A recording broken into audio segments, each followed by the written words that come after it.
ஒரு நாள் கடுமையான வெயில், நீண்ட நடைப்பயணம்.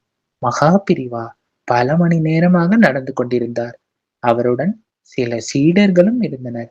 அந்த நேரத்தில் மகாபிரிவாவுக்கு திடீரென்று தாகம் ஏற்பட்டது. அது சாதாரண தாகம் அல்ல.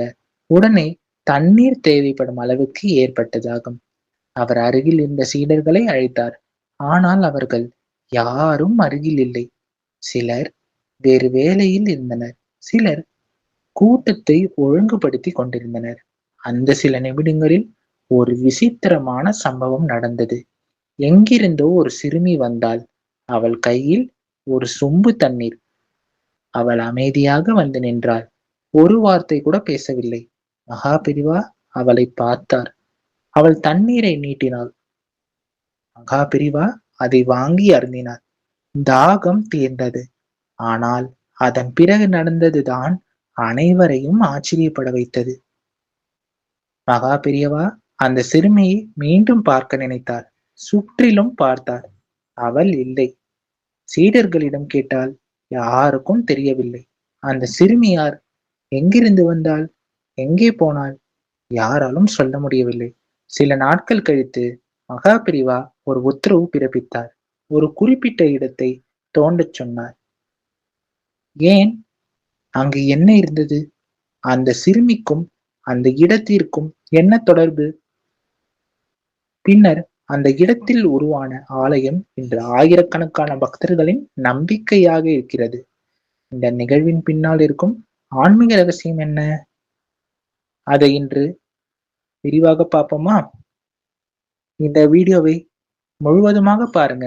யாரும் ஸ்கிப் பண்ணிட்டு போயிடாதீங்க. இப்ப வாங்க வீடியோக்குள்ள போலாம்.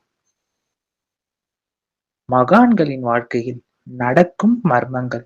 மகா பெரிவாவின் எளிமை, நடைபயணம், பக்தர்களுடனான தொடர்பு. அந்த நாள் எப்படி தொடங்கியது? வெயில், நடைப்பயணம், பக்தர்கள், சீடர்கள், தாகம் அதிகரித்தது. தண்ணீர் கொண்டு வந்த சிறுமி, அவளது அமைதி, அவளது முகம், அவளது பணிவு, தண்ணீர் கொடுத்த விதம். சிறுமி காணாமல் போனது, சீடர்களின் ஆச்சரியம். தேடுதல், யாருக்கும் தெரியவில்லை. மகா பெரிவாவின் அமைதியான சிந்தனை. அவர் ஏன் உடனே எதுவும் சொல்லவில்லை? ஒரு மகான் நிகழ்வுகளை எப்படி பார்க்கிறார்? ஒரு இடத்தை தோண்டச் சொன்ன மகா பெரிவா, சீடர்களின் குழப்பம். ஏன் அந்த இடம்? என்ன கிடைத்தது? வெளிப்பட தெய்வீக அடையாளங்கள். பாலாம்பிகை, ராஜராஜேஸ்வரி தத்துவம், அம்பாளின் கருணை. அந்த சிறுமி யார்? பல பக்தர்கள் அந்த சிறுமி சாதாரண குழந்தை அல்ல, அம்பாளே குழந்தை வடிவில் வந்திருக்கலாம் என்று நம்புகின்றனர். இறைவன் நம்மை கைவிட மாட்டான். கருணை எதிர்பாராத வடிவில் வரும். பணிவு மிகப்பெரிய செல்வம். நன்றி உணர்வு அவசியம். தெய்வ அருள் எப்போதும் அருகில்தான் உள்ளது. அந்த நாள் தாகம் தீர்ந்தது. மகா பெரிவாவுக்கே அல்ல, ஒவ்வொரு பக்தரின் மனத்தாக்கமும் தீர வேண்டும் என்பதற்காக தான் இந்த நிகழ்வு நடந்திருக்கலாம். அந்த சிறுமி யார் என்பதை விட அவள் கொண்டு வந்த கருணை என்ன என்பதை புரிந்து கொள்வதே முக்கியம்.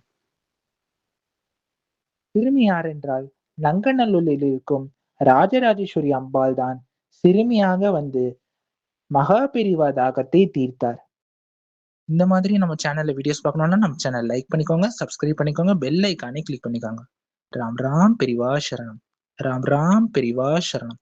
ராம் ராம் பெரிவா சரணம். எல்லோரும் நல்லா இருக்கணும்.